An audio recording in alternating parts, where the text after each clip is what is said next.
Hi there, and welcome to another episode of The Connections Project. Today we are going to focus our attention on the humble thongs, otherwise known in different parts of the world as slippers, sandals, or flip-flops. From what I understand, however, in the UK and most English-speaking countries, thongs are what us Australians call G-strings, and far from wanting to cause any confusion or discomfort for the rest of the video as a result of my inability to appreciate cultural and linguistic differences which are still very much present despite ideas of the homogenization of cultures in our increasingly globalized world, I will, for the purposes of this video, be referring to them as flip-flops. Flip-flops are found everywhere in the world because they are cheap and easy to wear on many occasions. They are said to have originated from the zori, worn by geishas in 9th century Japan, where they were made from bamboo, wood, and grass. Modern flip-flops, however, were first introduced into popular Western culture during the 1950s after World War II when US soldiers returned from Japan. As a comfortable and convenient shoe, they quickly became associated with the beach lifestyle and surfer culture in California before heading down the coast past Mexico and then to Brazil and South America. By 1962, Alpargatas, a major footwear company in Brazil, set up ironically by a Scotsman from Argentina, launched their version of the flip-flop with Havaianas. They were simple and cheap and therefore popular, with over 1,000 pairs being sold a day in small shops and local markets. However, this soon led to the Havaianas being associated only with poor people, housewives, or lowly workers, and for the next 3 decades, Havaianas remained largely a local Brazilian product. In 1994, in a climate where the human web was densening into a global web thanks to new modes of transport and communication technologies, Alpargatas changed their marketing strategy and repositioned the brand as a fashion and cultural item. Havaianas appeared in the Western world with a price tag ranging from $16 a pair for the exact same pair which was selling for $2 in the local markets, to all the way up to and over $200 for customized pairs blinged out with Swarovski crystals and gold studs. They embarked on a campaign through use of media and communication technologies, showing all kinds of people, and even celebrities, enjoying a relaxed and happy lifestyle, reflecting that of the Brazilian lifestyle, in order to reach audiences in Europe, Japan, the USA, and Australia. The message was, and still is, everyone wears them.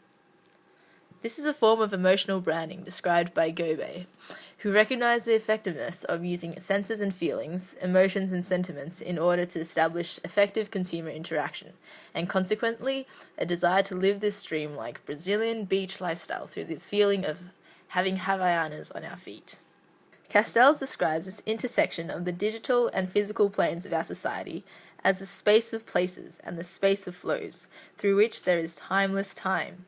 All very ambiguous catchphrases which aim to describe network society with permeable boundaries and grants us the capacity to feel interconnected with communities which may not exist in the same physical space or even time as us.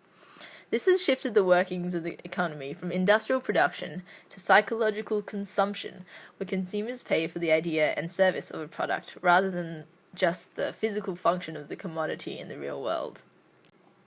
However, while this may draw disturbing parallels with ideas of a homogenizing global culture in a world where Havaianas turn us into zombie-like Brazilian babes who have no unique sense of footwear style, Held and McGrew affirm that there is no common global way of thinking, and no universal history in and through which people can unite. Indeed, this Brazilian dream is merely a fictional construction disseminated by the global media by corporations which may profit from this exploitation of cultural identity. New technologies have undoubtedly contributed to the success of the globalization of this brand, but Castell's argument for the deterministic nature of technology, which forms such an integral part of all human activity, is surely misleading, for human activity in itself is highly varied between individuals, let alone ethnic groups, social classes, and nations. In fact, the digital divide allows only a very small percentage of the world's population to actually access network society, and the media initially distributed by major corporations. Now, if anything, this is a clear example of technology not as an object of force, but simply a means to an end. Okay, so we've discussed ways in which flip-flops have gained in popularity throughout the globe, but the huge success of the Havaianas brand gave rise to a whole flip-flop industry, whose different components exist in different parts of the world. As an economically competitive industry, heavily reliant on plastic production, there are certain geopolitical and environmental consequences which may impact the rest of the world. In order to consider the global scale of plastic flip-flops manufacturing, we can trace the steps of a flip-flop back to its beginnings in Kuwait, home to the Bergen field, the world's second largest oil field.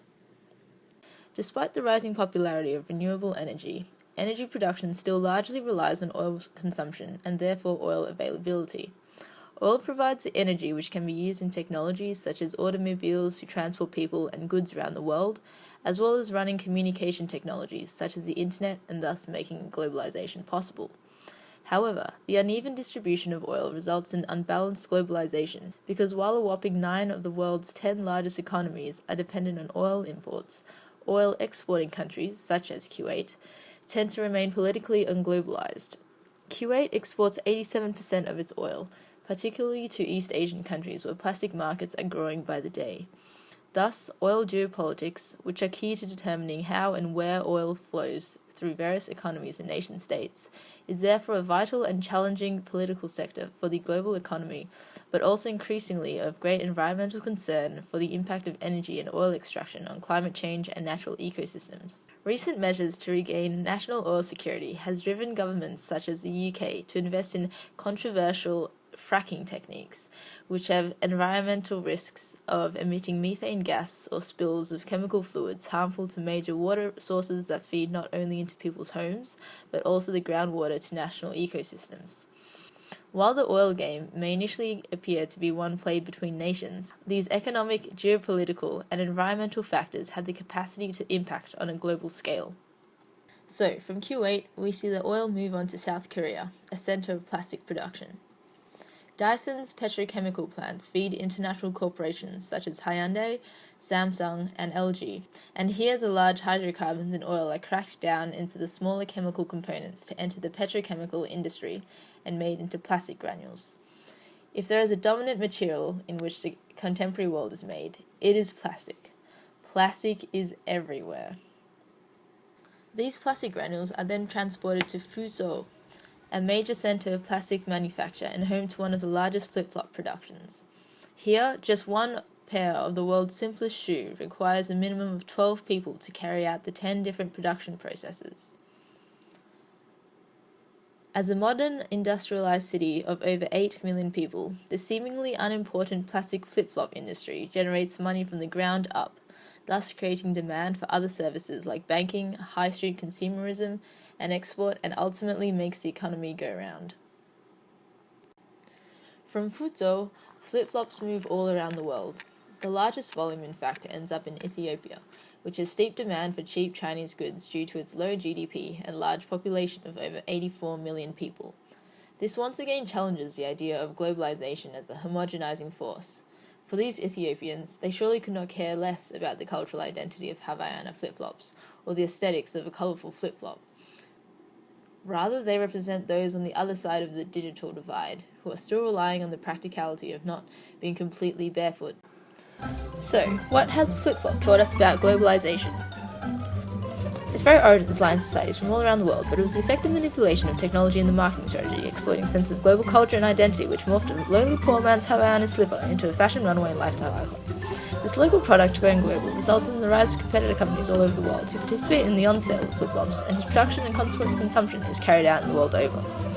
The geopolitics, economics, and environmental impacts of the flip-flop industry are felt in countries from every continent, but while the macroscopic view of globalization appears to affirm its idea of resulting in a homogenizing capitalist culture driven by technology innovations that support Giddens' idea of the intensification of worldwide social relations, zooming in closer to the detailed nuances of each aspect of the flip-flop, we see that really for many involved in its production and consumption, individuals are still very much involved only in their immediate daily life, struggling to earn their wage to survive, and simply wishing to protect their feet.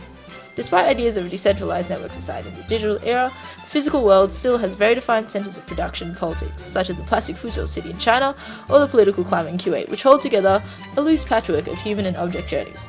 From this view, we can suggest that globalization is simply just an unstable, shifting, contingent, massive ad hocery, with pockets of opportunity overwhelming landscapes of precarity. I hope you've enjoyed this week's episode where we flipped and flopped between theories of globalization and its implications on the humble flip-flop. I'll catch you next week.